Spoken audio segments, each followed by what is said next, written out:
Assalamualaikum warahmatullahi wabarakatuh. Selamat pagi Anda semua. Kali ini Bapak kembali mengulang materi kita yang sudah kita pelajari di kelas. Ya, kebetulan kita sudah semester genap, maka materi pertama kita itu aspeknya adalah Al-Quran. Temanya menjauhi pergaulan bebas dan perbuatan zina untuk melindungi harkat dan martabat manusia. Ini yang kita sampaikan kemarin ini di kelas ya. Baik, kita lanjut. Tujuan pembelajaran kita yang pertama, meyakini bahwa pergaulan bebas dan zina merupakan larangan agama. Kenapa cuman agama saja yang disebut, tidak pakai embel-embel Islam di belakangnya? Ini berarti semua agama menunjukkan bahwa memang betul-betul mengajarkan untuk menghindari pergaulan bebas dan perbuatan zina. Yang kedua, membiasakan sikap menghindari pergaulan bebas dan perbuatan zina dengan berhati-hati dan menjaga kehormatan diri. Yang ketiga, menganalisis Quran Surat Al-Isra, Surat ke-17 ayat 32, dan Quran Surat An-Nur, Surat ke-24 ayat 2, serta hadis tentang larangan pergaulan bebas dan perbuatan zina. Yang keempat, membiasakan diri membaca dengan tartil Quran Surat Al-Isra ayat 32 dan Quran Surat An-Nur ayat 2 serta hadis terkait. Yang kelima, menghafalkan dengan fasih dan lancar Quran Surat Al-Isra ayat 32 dan Quran Surat An-Nur ayat 2 serta hadis terkait. Yang keenam, menyajikan paparan mengenai bahaya pergaulan bebas dan perbuatan zina. Nah, ini bagian atau tujuan pembelajaran kita dari tema yang sudah tadi disebutkan. Selanjutnya, sedikit motivasi buat Anda semua. Belajar bukan soal siapa paling pintar, tapi siapa paling mau terus belajar. Jadi, kita jangan merasa insecure, merasa rendah diri dari orang-orang yang pintar. Ya, karena belajar itu bukan terkait siapa yang paling pintar, tapi siapa yang mau terus belajar. Insya Allah, pun kita mungkin masih ketinggalan dengan teman-teman yang pintar, tapi kalau kita mau terus belajar, mau berproses, insya Allah kita pun bisa di antara dari orang-orang pintar tersebut. Lanjut, sistematis pembelajaran kita ada 3. Pertama, kita akan membaca Quran Surah Al-Isra ayat 32, Quran Surah An-Nur ayat 2, mengidentifikasi tajwid, memahami terjemahan, dan menugaskan hafalan ayat serta terjemahannya. Jadi di samping kita membaca, juga kita ada hafalan. Kemudian yang kedua, kita akan menganalisa Quran Surah Al-Isra ayat 32 dan Quran Surat Nur ayat 2, serta menyajikan paparan tentang pergaulan bebas dan perbuatan zina. Ini penting disampaikan supaya kita tahu bagaimana sebenarnya agama Islam mengatur tentang bahaya pergaulan bebas dan perbuatan zina ini memang betul-betul dihindari dalam agama Islam. Kemudian yang ketiga, nih kita akan ada uji pengetahuan dalam bentuk mungkin kerjakan latihan atau kita akan mengajarkan ulangan harian. Dari sistematis ini ya didapatkan bahwa pertemuan kita insya Allah untuk menyelesaikan tema yang pertama ini sampai 3 kali pertemuan. Semoga Anda selama 3 kali pertemuan ini memang selalu hadir, ya, tidak ada halangan untuk kehadiran Anda semua. Kita lanjut.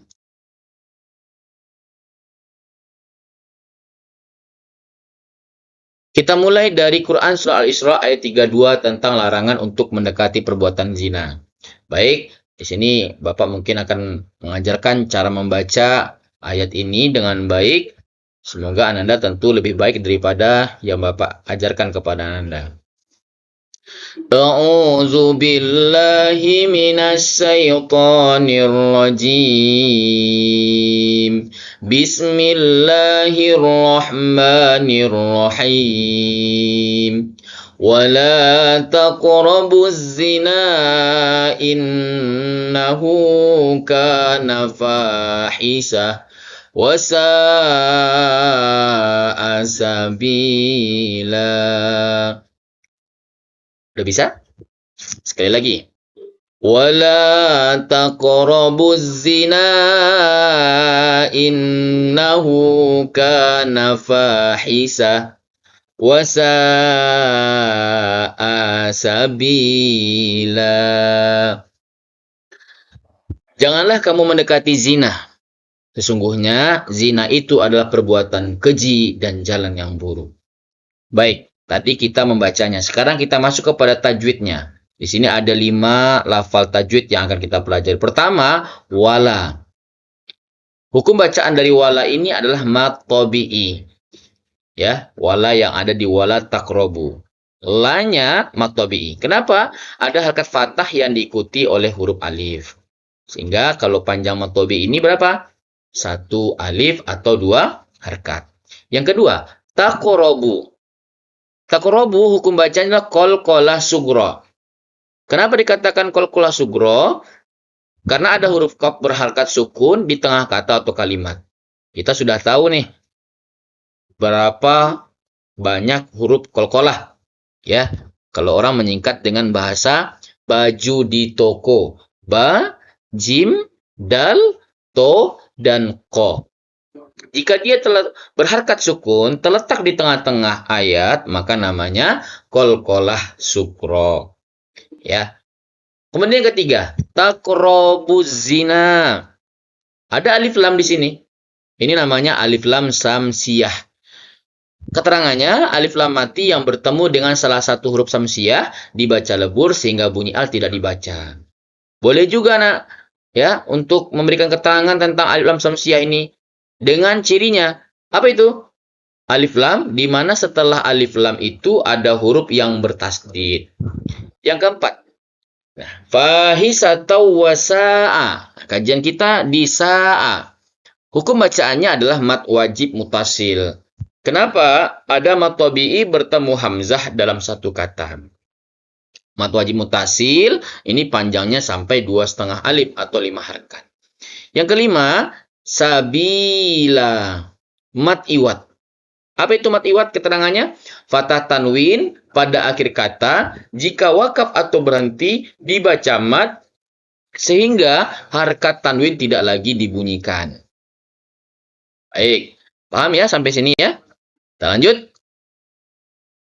Nah, ini terjemahan secara mufradat dari surat Al-Isra ayat 32. Jadi kita harus tahu juga Nanda sedikit banyaknya kosakata dari bahasa Arab. Ya. Pertama, wala. Apa arti wala? Dan janganlah. Taqrabu, kamu mendekati. Zina, zina. Innahu, zina itu sungguh. Karena suatu perbuatan. Fahisatan, yang keji. Wasa'a, dan yang buruk. Sabilan, jalan. Nah, ya, jadi usahakan ada nih dari beberapa kata ini yang bisa kita ingat maknanya. Lanjut.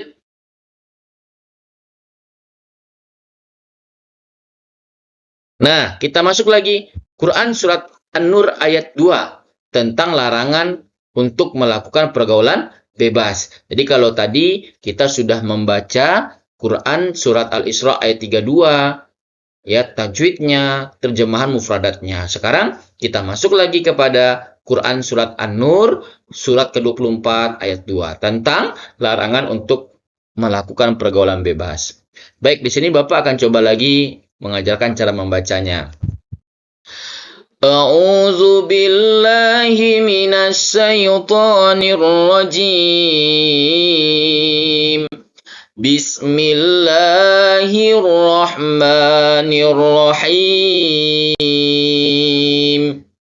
Az-zaniyatu waz-zani fajlidu kulla wahidin minhuma mi'ata jaldah wala ta'khudhukum bihima ra'fatun fi dinillah in kuntum tu'minuna billahi wal yawmil akhir وَلْيَشْهَدْ عَذَابَهُمَا طَائِفَةٌ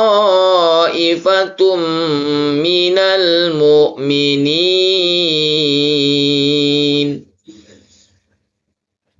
Cukup panjang ya bacanya ya. Apa maknanya? Pezina perempuan dan pezina laki-laki, deralah masing-masing dari keduanya 100 kali. Dan janganlah rasa belas kasihan kepada keduanya mencegah kamu untuk melaksanakan agama atau hukum Allah. Jika kamu beriman kepada Allah dan hari kemudian, hendaklah pelaksanaan hukuman atas mereka disaksikan oleh sebagian orang-orang mukmin.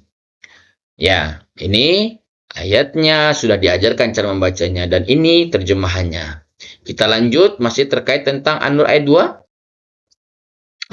Kita masuk kepada ya tajwidnya. Nah, yang pertama az-zaniyatu. Kajian kita di sini adalah tentang alif lam. Apa alif lamnya ini? Alif lam samsiyah.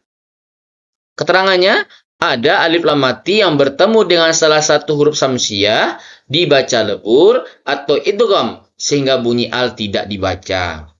Yang kedua, fajlidu qalqalah sughra.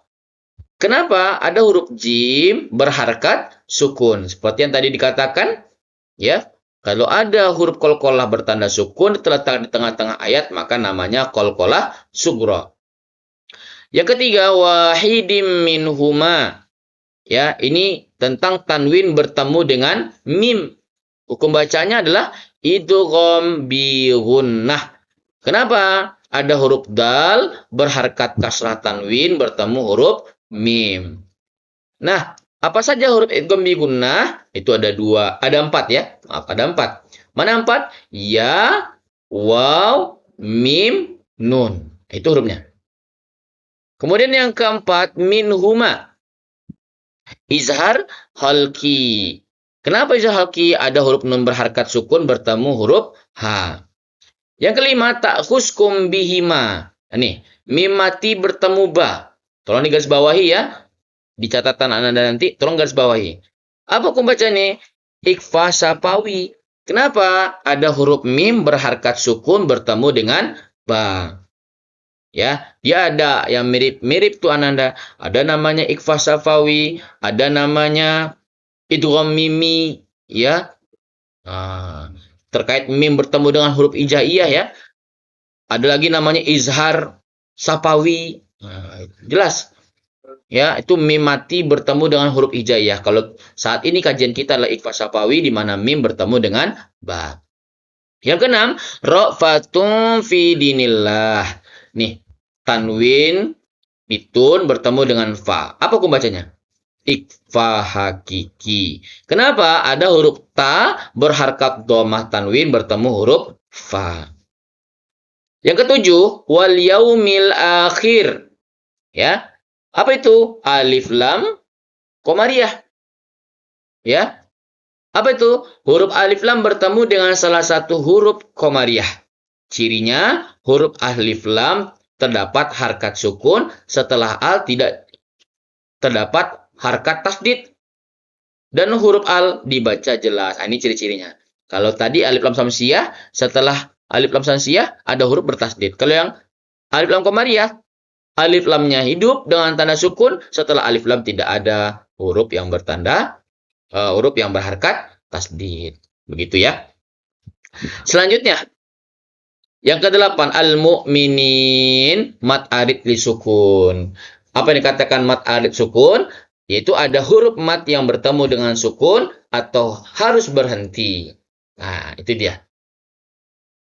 Ini yang dikatakan dengan al-mu'minin. Ya, atau yang dikatakan hukum bacaan mat arid li sukun. Baik. Maknanya lagi. Nih, makna secara terjemahan mufradat. Wazani artinya dan pezina laki-laki. Fajlidu, deralah. Kulla wahidin masing-masing. Minhuma, dari keduanya. Mi'ata jaldah, 100 kali. Wala ta'khuskum bihima, dan jangan rasa belas kasihan kepada keduanya. In kuntum, jika kamu tu'minuna billah, beriman kepada Allah, wal yaumil akhir, dan hari kemudian, wal yashhad azabahuma, dan hendaklah disaksikan pelaksanaan hukuman mereka, ta'ifatun, oleh sebagian, minal mu'minin, orang-orang yang beriman. Alhamdulillah, ya, kita sudah selesai cara membaca, ya, kemudian tajwidnya, kemudian juga terjemahan perkata. Nah, ya, ini artinya sudah kamu pelajari di rumah, ya, apa yang sudah kita kaji. Maka Bapak di sini pengen testing Ananda. Maka siapa nanti yang mampu menjawab pertanyaan Bapak dengan baik dan benar, itu nanti insya Allah kita siapkan hadiahnya. Yuk kita lihat. Soal pertama. Ayat yang menyatakan tidak boleh mendekati zina tersebut dalam Al-Quran, surat dan ayat berapa? Ya, silakan tunjuk tangan bagi yang tahu. Oke, sudah tahu? Oke, jawabannya adalah jawabannya Quran surat Al-Isra ayat 32. Oke. Kita lanjut soal kedua. Taqrabu. Apa hukum bacaan dan keterangan yang ada pada potongan ayat ini? Ya, nih. Taqrabu. Apa hukum bacaan yang ada? Sudah tahu? Kita lihat. Apa hukum bacanya? Qalqalah sugro, yaitu ko ini, ya. Qalqalah sugro, karena ada huruf qaf berharkat sukun terletak di tengah-tengah ayat. Itu dia. Lanjut soal ketiga. Wasa'a. Apa hukum bacaan dan keterangan yang ada pada potongan ayat ini? Masih hukum bacaan? Sudah tahu? Nah, kita lihat. Jawaban yang benar adalah mat wajib mutasil. Kenapa? Karena ada mat tabi'i bertemu hamzah dalam satu kata. Ya. Kita lanjut. Soal keempat. Az-zaniyatu waz-zani fajlidu kulla wahidim minhuma mi'ata jaldah. Apa makna yang terkandung dari potongan ayat ini? Ada yang tahu? Oke, ini jawabannya. Pezina laki-laki dan pezina perempuan, dera mereka 100 kali. Lanjut. Soal kelima. Wal yashhad azabahuma ta'ifatum minal mu'minin. Ya. Juga terdapat dalam surat dan ayat berapakah potongan ayat di atas? Dan tahu? Nah, ini jawabannya. Quran surat An-Nur ayat 2. Oke, Ananda. Itu ya, sebagai pengingat materi-materi kita sebelumnya. Baik, kita lanjut lagi ya. Nah, sekarang kita masuk kepada telaah tafsir dan kandungan dari Quran surat Al-Isra ayat 32 dan nanti Quran surat An-Nur ayat 2. Kita masuk dulu. Telaah tafsir Quran surah Al-Isra ayat 32 nih. Yang pertama, pengertian dari perbuatan zina. Apa yang dikatakan dengan perbuatan zina? Ya. Ada yang tahu? Nah, ini perlu kita pahami apa yang katakan zina. Jangan sampai seperti ada seorang istri yang bertanya kepada seorang ustazah di TikTok. Apa pertanyaannya? Ustazah, saya mau bertanya, kalau saya dan suami berzina di malam hari, apakah besok paginya saya harus mandi junub? Ya, kritisi pertanyaannya. Sudahkah betul pertanyaan dari seorang perempuan ini? Jawabannya, salah. Kenapa salah? Karena kalau dengan suami hubungan biologis itu bukan zina. Ya. Bukan zina. Lalu apa yang dikatakan zina? Ini di sini. Zina secara bahasa berasal dari kata zana yazni, yaitu hubungan badan antara laki-laki dan perempuan yang sudah balik tanpa adanya ikatan pernikahan yang sah. sesuai dengan tuntutan agama Islam. Ya, hubungan badan antara laki-laki dan perempuan ya yang sudah balik tanpa ada ikatan pernikahan. Nah, oke, itu yang dikatakan dengan zina. Baik, yang kedua, hukum perbuatan zina. Kalau kita lihat ayat tadi Quran surat Al-Isra ayat 32, itu kita sudah memahami. Namun di sini ulama telah sepakat ya bahwa hukum perbuatan zina adalah haram. Jangankan melakukannya, mendekatinya saja itu tidak boleh. Baik, yang ketiga, hukum bagi pelaku zina. Apa hukum bagi pelaku zina? Ini perlu kita pahami. Ya. Namun, kita harus tahu, zina itu terbagi dua macam. Baik, diulangi ya nak ya. Zina itu terbagi dua macam. Ada namanya zina muhson, dan ada lagi namanya zina ghairu muhson. Apa bedanya? Ya, kita lihat di sini. Zina muhsan. Apa itu? Perbuatan zina yang dilakukan oleh laki-laki dan perempuan yang sama-sama sudah menikah. Laki-lakinya sudah menikah, perempuannya sudah menikah, tapi dia masih berbuat serong. Ya, bukan dengan orang yang dinikahinya. Ini namanya zina muhsan. Apa hukumannya? Ini sampai rajam. Ya, rajam dilempar batu. Kalau di tanah Arab itu kita akan melihat atau negara-negara Islam. Ya, hukuman rajam ini benar adanya. Dan itu sampai mati. Dan itu lebih baik hukumannya di dunia ketimbang hukumannya di akhirat. Itu namanya zina muhsan. Ada yang kedua namanya zina ghairu muhsan. Apa itu zina ghairu muhsan? Itu perbuatan zina yang dilakukan oleh perempuan dan laki-laki yang belum menikah. Bujang dan gadis, hukumannya cambuk sampai 100 kali. Nah, itu dia. Nah, karena negara kita bukan negara Islam, ya, tapi negara kita adalah negara berdasarkan Pancasila, maka ada KUHP-nya. Apalagi KUHP terbaru. Apa itu KUHP? Kitab Undang-Undang Hukum Pidana. Untuk siapa? Untuk pelaku perbuatan zina dan kumpul kebo. Nah, itu diancam dengan hukuman 1 tahun penjara. Ya, apa beda zina dengan kumpul kebo? Kalau zina bisa jadi dia tidak serumah, tapi kalau kumpul kebo dia serumah tapi tanpa ada ikatan nikah. Ya, dalam bahasa kekinanya kohibitasi namanya. Nah, itu hukumannya 1 tahun penjara, Nanda. Dan ini harus juga ada yang mengadu.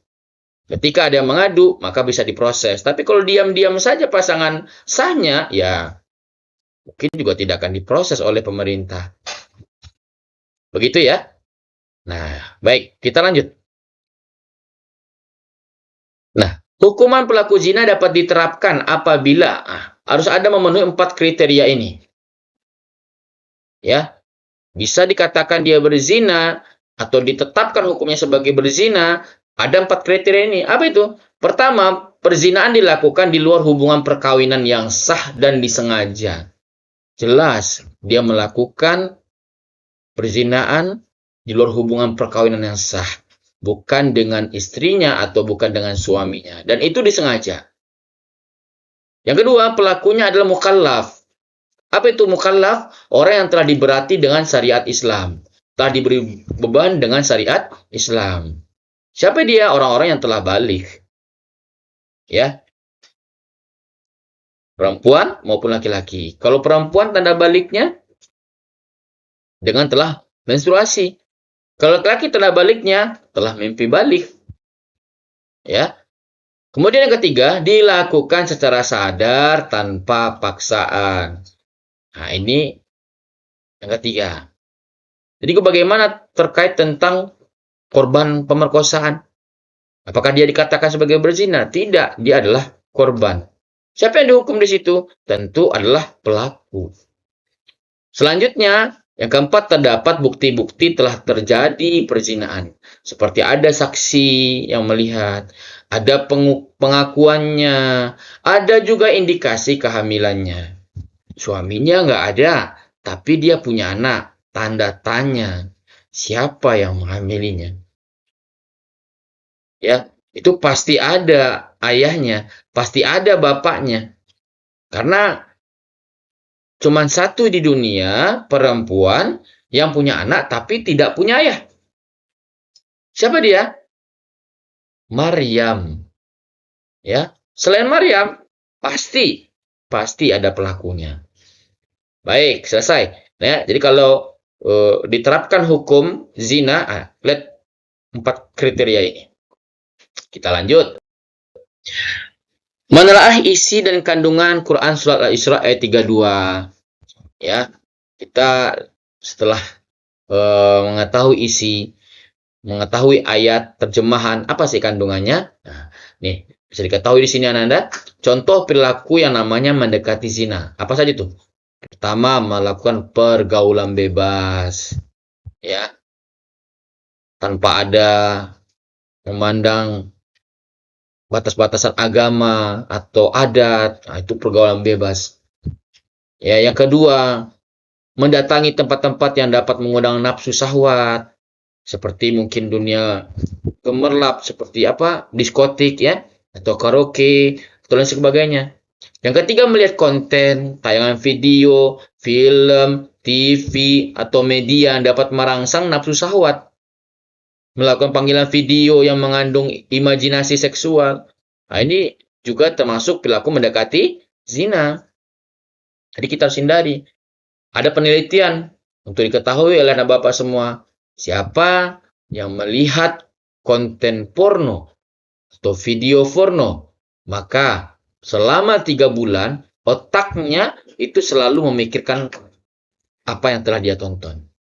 Habis 3 bulan, maka otaknya kembali meminta. Ya, minta dicas lagi dengan video tersebut. Yang artinya itu akan terus berkelanjutan ketika kita suka nonton film video. Ya. Kemudian, yang keempat, hendaknya bagi perempuan itu memakai pakaian, ya, mengenakan pakaian yang tidak menutupi aurat. Ini juga contoh perilaku mendekati zina. Terbuat dari bahan tipis, transparan, memperlihatkan lekuk tubuh yang dapat menggoda lawan jenis. Ini juga termasuk perilaku mendekati zina. Ini bukan soal hak azazi memakai pakaian, tapi ini ada pengaruhnya nanti buat lawan jenis. Makanya pakailah untuk yang perempuan pakaian yang menutup aurat, pakaian yang tidak transparan, pakaian yang tidak membentuk lekuk tubuh, ya, sehingga menjaga pandangan lawan jenis. Ada loh penelitiannya, ya, seorang laki-laki bergerombolan lagi duduk, diminta seorang perempuan berhijab disuruh lewat di depannya. Apa yang terjadi? Laki-laki yang bergerombolan sedang ngobrol itu tidak mengacuhkan perempuan lewat itu. Maknanya perempuan terjaga ketika dia berhijab. Ya, terjaga. Tapi ketika itu perempuan yang lain disuruh lewat sana.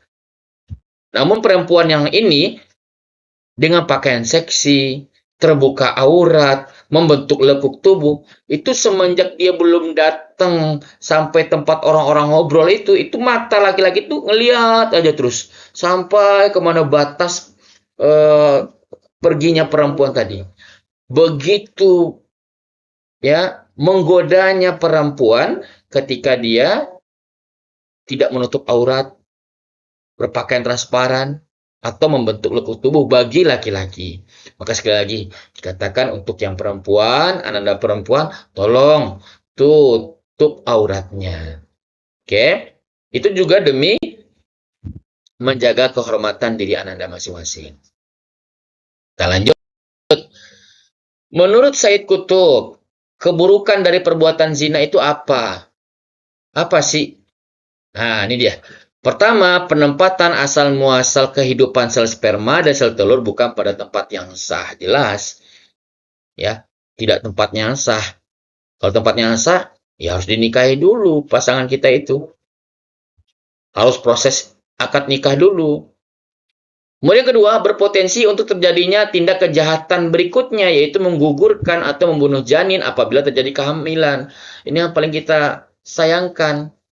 Ada kita lihat janin yang ketemu di pinggir jalan, dalam dus. Ada yang kita lihat anak-anak bayi dihanyutkan oleh orang tuanya, mati. Ya, banyak, banyak sekali. Tidak lain adanya pembunuhan janin ini dikarenakan adanya perbuatan zina. Yang ketiga, tidak jelasnya nasab seorang. Nasab itu apa? Garis keturunannya. Ya, Fulan bin Fulan siapa? Atau Fulanah binti Fulan siapa? Nggak bisa kalau dia seorang anak yang lahir dari akibat perbuatan zina oleh kedua orang tuanya. Kalau kita kan jelas sekarang, nama kita siapa, nama ayah kita siapa. Sehingga seperti bapak misalnya, Rahmadani bin Akhiruddin. Begitu juga Anda. Maknanya apa tuh? Rahmadani anak laki-laki dari Akhiruddin. Atau boleh juga Rahmadani bin Marsida. Rahmadani anak laki-laki Marsida. Itu ibu orang tua perempuan bapak. Ya, ada nasab kita. Tapi kalau perempuan kalau anak zina yang lahir dari zina itu nggak bisa dibuat seperti itu. Nah, ini. Kemudian keempat, berpotensi terjadinya pelantaran bayi hasil perjinan tersebut. Andaikan ya bayi itu lahir dan hidup. Banyak sekarang di panti-panti, ya maaf, apa namanya, anak-anak yang lahir dari hasil perzinaan. Terpaksa panti yang menjaganya, merawatnya. Orang tuanya nggak tanggung jawab. Sedih kita. Ya, ini menurut Said Qutb keburukan dari perbuatan zina. Kita lanjut. Nah, menurut Imam Suyuti dalam kitab Al-Jami Al-Kabir, zina itu mengakibatkan 6 dampak negatif. 3 dampak negatifnya di dunia, 3 lagi dampaknya di akhirat. Apa itu 3 dampak negatif di dunia dan apa itu 3 dampak di akhirat? Kita lihat. 3 dampak di dunia dari perbuatan zina. 1, menghilangkan kewibawaan. Kok bisa menghilangkan kewibawaan? Iya, karena kita jadi bahan omongan orang. Setiap kita lewat, orang pasti akan bergunjing tentang keburukan yang telah kita lakukan. Hilang marwah kita, hilang kehormatan kita, hilang wibawa kita. Ya, ini dampak di dunia. Yang kedua, menyebabkan kefakiran. Semakin susah hidupnya. Ya, kalau kita ditanya pengen kaya, pasti jawabannya pengen. Tapi ingat, kalau kita pengen kaya, jauhi yang namanya zina. Karena zina bisa membuatkan kita menjadi fakir. Lebih parah dari miskin. Lebih parah dari miskin. Ya, maka hindari perbuatan zina. Yang ketiga, memperpendek umur. Kok bisa? Karena orang yang suka berzina, gonta-ganti pasangan, itu besar kemungkinan mendapat penyakit kelamin. Atau yang disebut dengan sekarang namanya HIV ya. Sampai sekarang itu tidak ada obatnya. Tidak sedikit itu orang yang pendek umurnya akibat dari perbuatan zina itu. Maka jauhi perbuatan zina. Di dunia ini dampaknya. Kita lanjut. Apa pula 3 dampak di akhirat? Nih, mendapat murka Allah Subhanahu wa Ta'ala. Allah marah. Hisapnya jelek, siksanya juga pedih. Ya, kalau di akhirat kita berbicara akhirat, ini hukuman yang pasti adil dan keras bagi orang-orang yang melakukan perbuatan zina. Nauzubillah, summa nauzubillah. Berlindung kita kepada Allah daripada perbuatan zina itu adanya. Selanjutnya, apa sih akibat perbuatan zina? Nah, ya kita lihat di samping tadi kita sudah mengetahui ya macam-macam dampak perbuatan zina. Pertama, dijauhi dan dikucilkan oleh masyarakat. Ada bahkan kita diasingkan, ya tidak boleh tinggal di kampung. Silakan merantau sampai setahun. Ya. Yang kedua, anak hasil perbuatan zina tidak dapat dinasabkan kepada ayah biologisnya. Nggak bisa. Ya, seperti yang Bapak katakan tadi, Fulan bin Fulan. Nggak bisa. Atau Fulanah binti Fulan. Juga nggak bisa. Nggak bisa dinasabkan kepada ayahnya. Karena adanya anak tadi, ya, dalam rahim ibunya sebelum adanya ikatan nikah. Kemudian ketiga, anak hasil perbuatan zina tidak dapat menuntut warisan ayahnya. Meninggal ayahnya punya uang banyak, punya peninggalan yang banyak, anaknya nggak dapat warisan. Ya, mau apa? Nggak dapat warisan. Kemudian yang terakhir, ayah biologisnya tidak dapat menjadi wali. Ini kasihan sekali.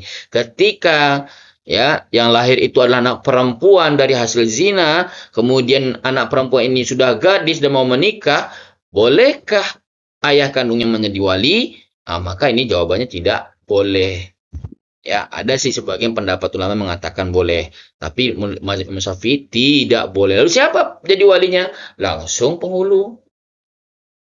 Ya, jadi kan orang akan berpikir dan bertanya, kok bukan ayahnya? Padahal ayahnya ada. Nah, ini sulitnya nanti Ananda. Lambat laun pasti akan ketahuan apa yang telah dilakukan oleh kedua orang tuanya. Oke, kita lanjut.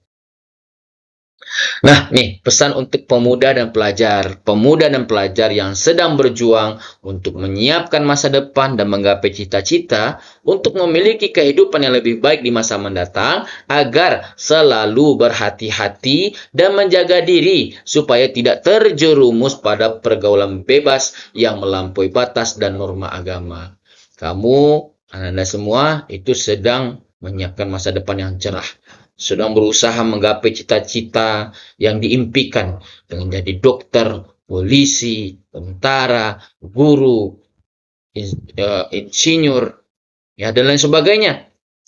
Ya, itu akan pupus harapan kamu kalau kamu ternyata mendekati perbuatan zina. Jadi kalau mau sukses, nak, jauhi itu dulu. Ya, jauhi itu dulu. Ya. Rasulullah juga pernah berkata, la yakluwanna rajulun bi imra'atin illa kana salisahuma syaitan. Artinya, tidaklah seorang laki-laki berkhawat dengan seorang wanita, melainkan yang ketiga adalah dari mereka adalah setan. Ini larangan kita berkhalwat dengan perempuan. Nah, ya, yang bukan mahram kita. Bersunyi-sunyian, mencari tempat yang sepi. Pasti yang ketiga di antara mereka itu namanya setan. Pak, yang nemenin saya itu teman saya loh, Pak. Berarti teman kamu setan. Harusnya teman kamu melarang, ya, mengingatkan. Lalu kenapa malah ditemanin? Nah, ini namanya setan. Hati-hati. Ya, kalau nggak mau dibilang setan, jangan temani temannya untuk berkhalawat, untuk bersunyi-sunyian, untuk mencari tempat berbuat mesum. Hindari itu. Baik, kita lanjut. Telaah tafsir Quran Surah An-Nur ayat 2. Nah, kita masuk lagi. Telaah tafsir Quran Surah An-Nur ayat 2 dan kandungannya nanti. Pertama, pengertian pergaulan bebas. Apa itu pergaulan bebas? Adalah pergaulan di mana tindakan atau sikap yang dilakukan oleh individu atau kelompok dengan tidak terkontrol dan dibatasi oleh aturan-aturan dan norma yang berlaku di masyarakat. Tidak terkontrol lagi. Dan juga tidak ada batasan-batasannya. Ya, antara laki-laki dan perempuan nggak ada batasan. Nah, ini namanya sudah jatuh kepada pergaulan bebas. Yang kedua bentuk pergaulan bebas itu apa? Nah, ini dia, termasuk praktik seks bebas, perbuatan zina. Zina ini, nak, bukan hanya saja hubungan laki-laki dan perempuan ya, tanpa ada ikatan nikah. Termasuk juga LGBT, ya, lesbi dan gay, ya, juga termasuk perbuatan zina. Maka itu juga termasuk perilaku yang keji, dilarang dalam agama Islam. Oke. Lanjut. Nih, telaah isi dan kandungan surah An-Nur ayat 2. Pertama, menghukum dera atau cambuk sebanyak 100 kali. Ya, masing-masing untuk pelaku zina perempuan dan pelaku zina laki-laki. Yang kedua, bertindak tegas dan dilarang berbelas kasihan kepada kedua pelaku zina. Harus tegas, nggak boleh dengan rasa sayang menghukumnya. Ya. Kemudian 3, disaksikan hendaknya oleh sebagian orang-orang beriman. Supaya apa? Mendatangkan efek jerah kepada pelaku dan juga termasuk kepada orang yang belum melakukan sama sekali. Yang keempat, dalam aturan dan norma agama, perempuan, apalagi seorang gadis, tidak dibenarkan untuk pergi ke tempat-tempat yang sepi kecuali dengan mahramnya. Siapa itu mahram? Orang yang haram nikah dengan kita.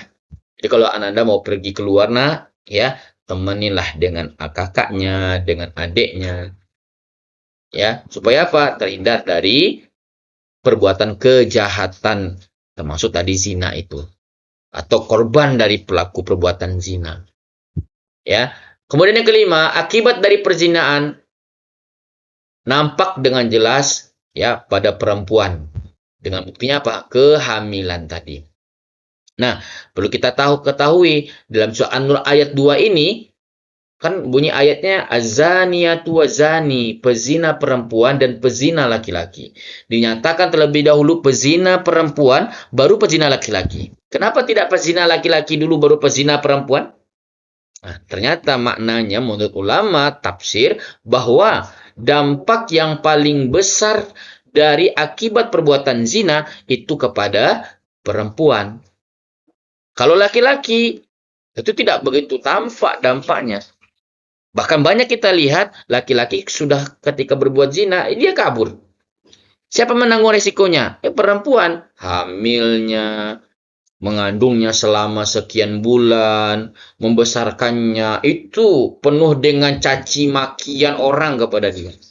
Ditambah lagi tidak ada tanggung jawab dari bapaknya ini, dari pasangannya ini. Ada tanggung jawab. Ya, ya. Makanya azaniyatu wazani. Itu diawali oleh pezina perempuan, baru pezina laki-laki. Oleh karenanya, hindari perbuatan zina.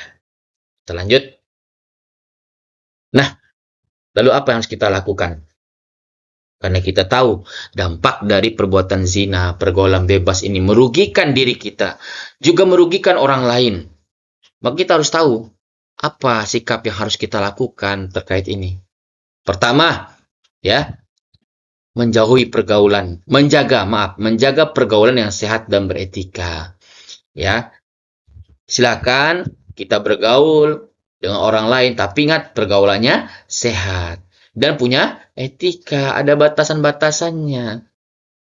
Ya, jangan nanti kok laki-laki kumpul nimbrung di situ satu orang sebagai cewek, atau cewek lagi ngumpul-ngumpul nimbrung kita sebagai cowok di situ, itu namanya kurang etika. Ya, jauhi. Kemudian yang kedua, menutup dan menjaga aurat. Seperti yang tadi dikatakan, sebagai perempuan, tutup aurat. Laki-laki pun juga harus tutup auratnya. Ya. Kemudian yang ketiga, selektif dalam memilih teman bergaul. Ini penting. Kata orang nggak boleh memilih-milih teman. Betul. Kalau memilih teman berdasarkan rasnya, berdasarkan agamanya, berdasarkan kekayaannya, nggak boleh. Tapi kalau memilih teman untuk yang akhlaknya baik dan akhlaknya yang buruk, ini memang harus selektif. Kita harus berteman dengan teman-teman yang baik. Kalau teman kita suka pacaran, ujung-ujungnya pasti kita juga ikut-ikutan pengen pacaran. Tapi kalau kita punya teman yang rajin ibadah, sholatnya rajin, baca Qur'annya rajin, besar kemungkinan kita akan terbawa ke sana juga. Ya. Kemudian yang keempat, menghindari dan meninggalkan tempat-tempat maksiat, jauhi tempat-tempat maksiat. Ada orang ngajak, jangan mau. Merusak. Ya. Kemudian yang kelima, memanfaatkan waktu luang dengan melakukan kegiatan positif. Ya, membaca, membuat cerpen mungkin, itu hal-hal positif. Ya, mengerjakan PR, ya, membersihkan rumah. Wah, banyak ya kegiatan positif yang bisa kita lakukan. Kemudian ya, yang keenam, mendekatkan diri dan memperbanyak zikir kepada Allah. Nah ini, kalau kita dekat kepada Allah, insya Allah kita akan terhindar daripada perbuatan maksiat. Maka gimana cara mendekatkan diri kepada Allah? Banyak sholat, banyak baca Quran, hafal-hafal Al-Quran, baca Al-Quran dengan juga maknanya. hadiri majelis-majelis ilmu. Nah, ini termasuk mendekatkan diri dan memperbanyak zikir kepada Allah. Nggak juga bisa, maka puasa. Karena puasa sebagai perisai nafsu. Ya, nggak bisa puasa Senin Kamis nggak cukup. Boleh puasa Nabi Daud. Ya, hari ini puasa, besok enggak. Besoknya lagi puasa, besoknya enggak. Seperti itu. Nah, ini cara kita bagaimana bisa terhindar dari pergaulan bebas dan perbuatan zina yang saat ini sudah sangat sekali rentan terhadap pemuda dan pemudi zaman ini. Nah, penutup ya. Baca dengan baik, baca dengan baik-baik. Perumpamaan orang yang mendekati perbuatan zina itu serupa dengan orang yang berdiri di pinggir jurang. Ya, ia akan mudah terjerumus ke dalam jurang perzinaan jika tidak segera menjauhinya. Maka, ya, segera jauhi perbuatan zina. Memohon kepada Allah terhindar daripada perbuatan zina. Menjadi anak yang soleh ataupun anak yang solehah yang dapat membanggakan kedua orang tua kita. Baik di dunia maupun di akhirat. Ketika beliau telah berpulang ke rahmatullah, beliau bangga. Beliau melihat kita, Masya Allah anak saya, ternyata anak soleh dan soleha. Nama saya sering disebut-sebut, dipuji-puji oleh orang banyak karena kesolehan anak saya. Alhamdulillah. Nah, ini cara kita untuk menghindari pergaulan bebas dan perbuatan zina. Semoga dengan kita mempelajari kajian materi ini, ya, bisa kita pahami bahwa penting bagi kita ya menghindari pergaulan bebas dan perbuatan zina demi keselamatan kita di dunia dan di akhirat, demi cita-cita kita ya yang sudah kita impi-impikan. Semoga apa yang Bapak sampaikan ini bermanfaat.